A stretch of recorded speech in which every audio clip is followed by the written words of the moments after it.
Bueno, pues soy Isaac de Paz González, ya me conocen, esta semana ha sido muy intensa en cuanto a la discusión y las notas periodísticas relacionadas con la propuesta de reforma al sector eléctrico que viene planteando el presidente de la República, que ya lo formalizó, se publicó en la Gaceta de la Cámara de Diputados el 1 de octubre, a grosso modo, el anexo número 1 que contiene esta propuesta de reforma, que no es nada nuevo en el discurso del presidente de la República. Desde hace muchos años ha venido abogando por la equidad de la distribución de la riqueza a través del sector energético y sobre todo por una visión de Estado que haga prevalecer el interés público, el interés nacional, los bienes públicos sobre los intereses,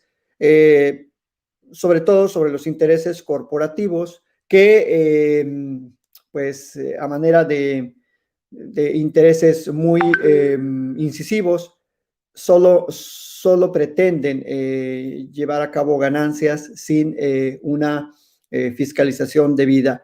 Es decir, esta reforma no es nada nuevo bajo el sol de la visión de Estado obradorista, sino que intenta arreglar el caos, así literalmente lo menciona en la propuesta, el caos que hay en el sector energético nacional. Bueno, de eso hablaremos el día de hoy. Muchas gracias por sus comentarios. Les saludo mucho a Jorge, a Jesús, a Lili, a toda la gente que se va conectando. Comenzaré este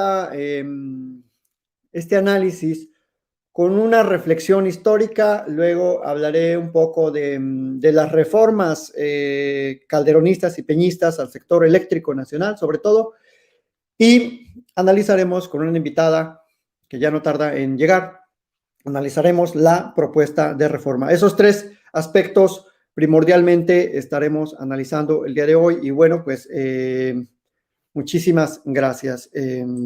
Dicen que por ahí que como que no se escucha bien. Bueno, pues súbanle volumen para que se escuche muy bien.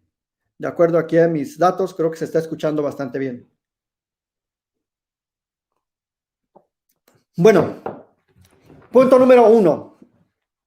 Hablar del sector energético nacional significa necesariamente, desde sus orígenes a finales del siglo pasado, en la época porfirista, hablar de los intereses corporativos que se edificaron sobre México en esa época y del gran potencial que siempre ha tenido nuestro país. Nunca hemos sido un país pobre, al contrario, somos un país muy rico en todos los aspectos, cultural y sobre todo en recursos que se han venido descubriendo, cada vez tienen más valor y cada vez tienen más importancia. Entonces, desde esa época, de la época pre-revolucionaria, ya había un interés muy importante de las empresas inglesas y de algunas de Estados Unidos para desarrollar el sector energético, pero si bien es cierto, esas empresas extranjeras comenzaron con ese desarrollo, siempre lo diseñaron para el crecimiento de sus propias industrias, de las industrias paralelas que el sector energético abastece. En aquel entonces la textilería, las manufacturas y el propio sector petrolero. Es decir, nace el sector eléctrico nacional subyugado a los intereses de la industria particular.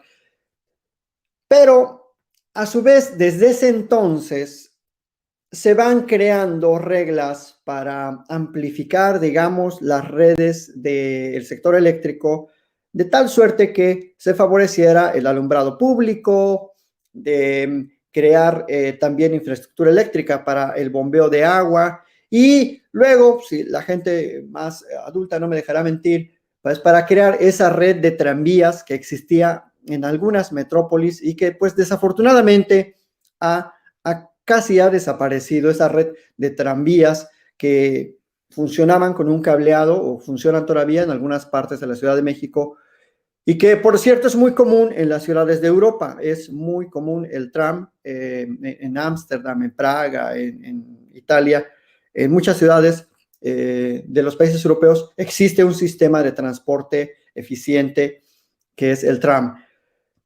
Entonces, la revolución tuvo por objeto echar abajo esas concesiones que mayormente beneficiaban a las empresas. Es decir, esta lucha de poder corporativo versus los bienes públicos, el interés social, la propiedad, el dominio del Estado sobre los bienes públicos, viene incluso en el corazón de la Revolución Mexicana. Carranza, Villa y otros revolucionarios negociaron a grandes rasgos con las empresas, obtuvieron dividendos. Y desde entonces, más adelantito, ya en 1926, existen unas reglas operativas en el famoso Código Eléctrico Nacional. Y en aquel código ya se establecía la regla básica del sector energético, que es un sector que está supeditado a los intereses públicos. Y de ahí, desde luego, se han construido distintas reformas, sobre todo el artículo 28 constitucional, distintas decretos. Se nacionaliza en la época de López Mateos la industria eléctrica y desde entonces se tiene como un sector importantísimo para el crecimiento económico, para el desarrollo del país, de toda la infraestructura productiva, generando una estabilidad, porque algo que no nos dicen los inversores privados es que pues no les importa tanto la estabilidad de la generación y de la producción, sino que les importa estrictamente la estabilidad de sus ganancias. ¿Por qué hablo de estabilidad? Porque a su vez el sector eléctrico nacional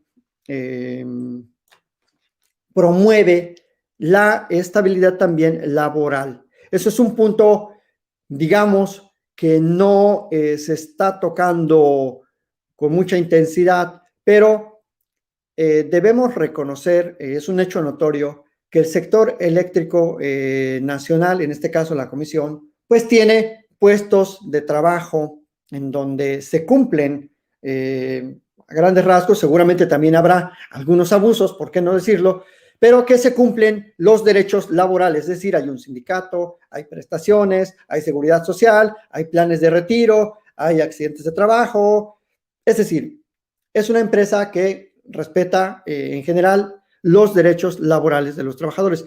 No podemos saber hasta qué punto, por ejemplo, las grandes empresas que le quieren hacer competencia o que le hacen competencia a la Comisión tienen un sistema laboral en donde respetan los derechos de sus empleados. Normalmente son contratos individuales, son contratos profesionales o outsourcing y en general, pues a estas empresas no les importa la estabilidad de los trabajadores. En ese aspecto ha evolucionado, y esto es parte de la historia constitucional de México, ha evolucionado la visión fuerte de la Rectoría Económica del Estado sobre el sector energético.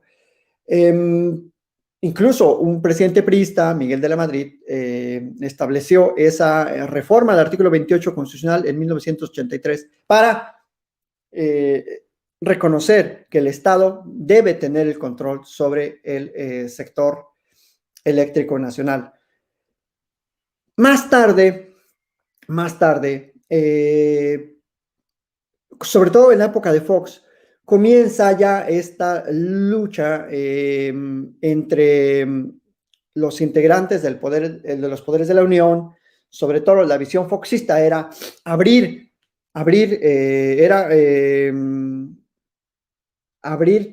casi todas las actividades del Estado a favor de los particulares, todas. Recordemos que incluso fue en época de Fox en donde se empiezan a crear distintas figuras, si bien es cierto, lícitas, que transferían actividades públicas al sector privado a través de distintas modalidades, como los contratos, las concesiones, la subrogación, es decir, que un ente público le cede su obligación a un ente privado y ese es este ente privado el que lleva a cabo esas actividades. Una figura jurídica del derecho civil, la subrogación. Y esto, pues, desde luego, formaba parte del desmantelamiento de por sí de las actividades del Estado. Es él quien propone los famosos y tristemente célebres contratos de servicios múltiples en las áreas de Pemex y de Comisión para darle la vuelta al artículo 28 constitucional, porque recordemos que no tenía una mayoría mucho menos calificada para reformar la Constitución, y entonces surgieron estas figuras legaloides para transferir las actividades públicas a el sector privado. Calderón, ya con un amaciato, como dice Álvaro Delgado, Calderón con un amaciato, con Peña Nieto, y Peña Nieto operando desde luego desde la gubernatura del Estado de México, van planteando también una apertura más fuerte del sector eléctrico y es él quien le da entrada a estas empresas españolas, las que ahora, estas mismas empresas que tienen el pie en el cuello de la sociedad española. Y hay algo que se le olvida muchísimo a Calderón y que algunos se los tenemos que recordar, es que él es el responsable